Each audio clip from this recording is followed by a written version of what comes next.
अरे बड़ी भाभी को बुलाओ, कहाँ है? भाभी इधर आइए ना, पहले फोटो ले लेते हैं। भाभी आप इधर पैरों के पास फूल डालते हुए बैठ जाइए। हाँ ठीक है भैया, एक पूरी फैमिली का फोटो एक साथ लीजिए।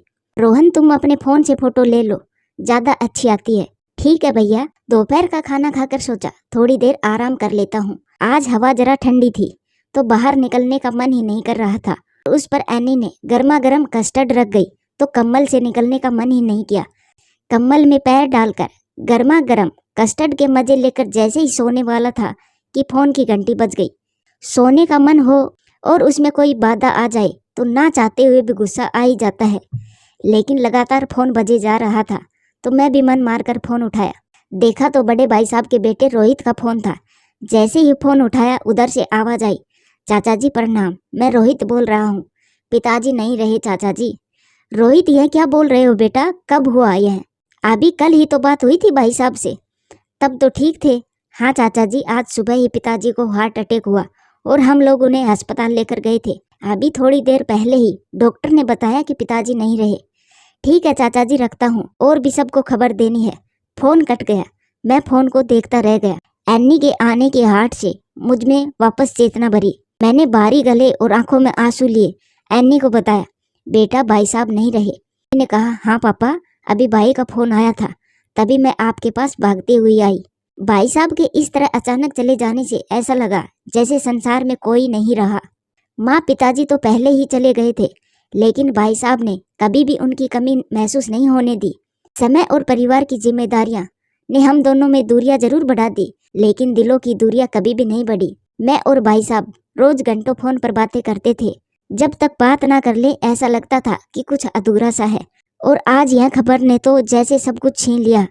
एनी ने मुझे संभाला और मुझे हिम्मत दी। भाई साहब के अंतिम दर्शन के लिए किसी तरह हिम्मत करके उनके घर पहुंचा।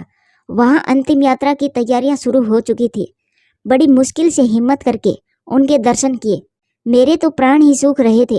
रास्ते भर यही सोचता रहा कि मेरा यह हाल है तो बच्चों का क्या हाल हो रहा होगा। भाई साहब हमेशा बच्चों की तारीफ किया करते कि बच्चे उनके बगैर एक दिन भी नहीं रह पाते।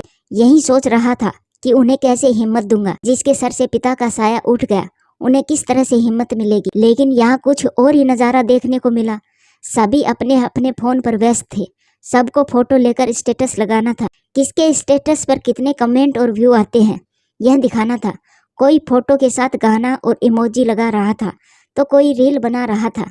किसी को सोशल मीडिया से फुर्सत नहीं थी। भाई साहब के जाने से जितना दुख नहीं हुआ, उससे ज्यादा दुख सोशल मीडिया नाम की इस ड्रग से हुआ, जिसने आजकल के जनरेशन को इस कदर भावना विहीन कर दिया कि समझ नहीं आता कि यह किसी अपनी तकलीफ, अपना दुख, अपनी खुशियां बांटते हैं जो यथार्थ में है ही नहीं। कोई कहता है हमारे इतने फॉलोअर्स हैं, लेकिन किसी गली से गुजर जाए तो कोई पहचानने वाला भी नहीं मिलेगा। कोई दुर्घटना हो गई तो अपना अपना फोन निकाल कर वीडियो बनाकर सोशल मीडिया पर डाल देंगे, जैसे यह उनका परम कर्तव्य है, लेकिन मदद करने के लिए आगे नहीं आएंगे। इससे अच्छा तो पहले का समय ही था कि सूचना भले ही देर से मिले लेकिन मदद पहले ही मिलती थी। किसी नशीले पदार्थ की लत लग जाए तो उसे दवा और देखभाल से छुड़ाया जा सकता है, लेकिन इस सोशल मीडिया नामक नशे से इस नई पीढ़ी को कैसे छुड़ाया जाए, जिसका सीधे मस्तिष्क पर वार होता है, जो सही गलत फायदा नुकसान सोचने की क्षमता ही खत्म कर देता है। जाति धर्म वेशभूषा रंग रूप गरीब अमीर, जिसका भेदभाव मिटाने के लिए पूर्वजों ने क्या क्या नहीं किया, इसे मिटाने के लिए कितनी पीढ़ियां इसकी भेंट चढ़ गई, उसे सोशल मीडिया के माध्यम से इस कदर भड़का दिया जाता है जिसे शांत करने के लिए प्रशासन को आगे आने पड़ता है और न जाने क्या क्या उसकी भेंट चढ़ जाता है। पता नहीं इससे हमारा समाज तरक्की कर रहा है या गहरी खाई में जा रहा है। जिस वृक्ष के बीच से नन्हे नन्हे पौधे उगे, उसके छाया ने उसे एक शीतलता दी, उन्हें हर आंधी तूफान से बचकर खड़े होने लायक बनाया। जो नन्हे नन्हे पौधे अभी तक ठीक से अपनी जड़ें भी नहीं जमा पाए, उन्हें उसी वृक्ष के गिर जाने का कोई दुख नहीं है। क्या इस पीढ़ी की सारी भावनाएं फोन पर ही होती है? भाई साहब का शव अभी घर में ही है और घर की बहुएं और बेटी इस बहस में व्यस्त है कि 2 दिन बाद शांति पाठ में किस कलर के कपड़े पहनना है। कोई कहता है कि हल्का नीला रंग ठीक है तो कोई सफेद रंग के पक्ष में है। पूरा जीवन जिनके लिए मेहनत की, जिसके लिए हमेशा मुझे कहते रहे, रघु तेरी तो 2 बेटियां हैं, वंश कौन चलाएगा? इस बारे में सोच। मेरे तो 4 बेटे हैं, वही बेटे आज पिता के चले जाने पर इस कदर दिखावे में व्यस्त हैं। भाई साहब की अंतिम यात्रा में जगह जगह खूब फोटो खींची गई और सोशल मीडिया पर डाली गई। भाई साहब के जाने का दुख तो वैसे ही बहुत था, यह सब देखकर और मन खराब हो गया। इसीलिए अंतिम संस्कार के बाद मैं वहीं से अपने घर चला आया। सोशल मीडिया के माध्यम से जो सीधे लोगों के मस्तिष्क में डाला जा रहा है, इसका क्या परिणाम होगा, इसके बारे में किसी ने सोचा है? मैं ये नहीं कहता कि यह गलत है या इसका इस्तेमाल नहीं करना चाहिए। तेज रफ्तार भरी जिंदगी में इसकी आवश्यकता है, लेकिन इसका उपयोग कम, दुरुपयोग ज्यादा हो रहा है। इसी सोशल मीडिया के माध्यम से कितने लोगों को नया जीवन मिला, कितनी महिलाओं को इस तरह के प्लेटफॉर्म पर घर बैठे आत्मनिर्भर बनने का अवसर मिला।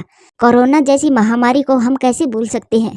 इसी सोशल मीडिया से हम सभी अपनों से जुड़े रहे, परंतु किसी भी चीज़ की अति अच्छी नहीं होती, फिर उसकी कोई अहमियत नहीं रह जाती, बस उसका दुरुपयोग ही होता है। हमारी आने वाली पीढ़ी इसका सही इस्तेमाल करके तरक्की करती है या इसका दुरुपयोग से अपनी सोचने समझने की शक्ति और अपनी भावनाएं खोकर एक मशीनी जिंदगी जीती है। यह तो समय के गर्त में छुपा हुआ है, लेकिन इस ड्रग्स के बारे में गंभीरता से सोचने की जरूरत है। धन्यवाद।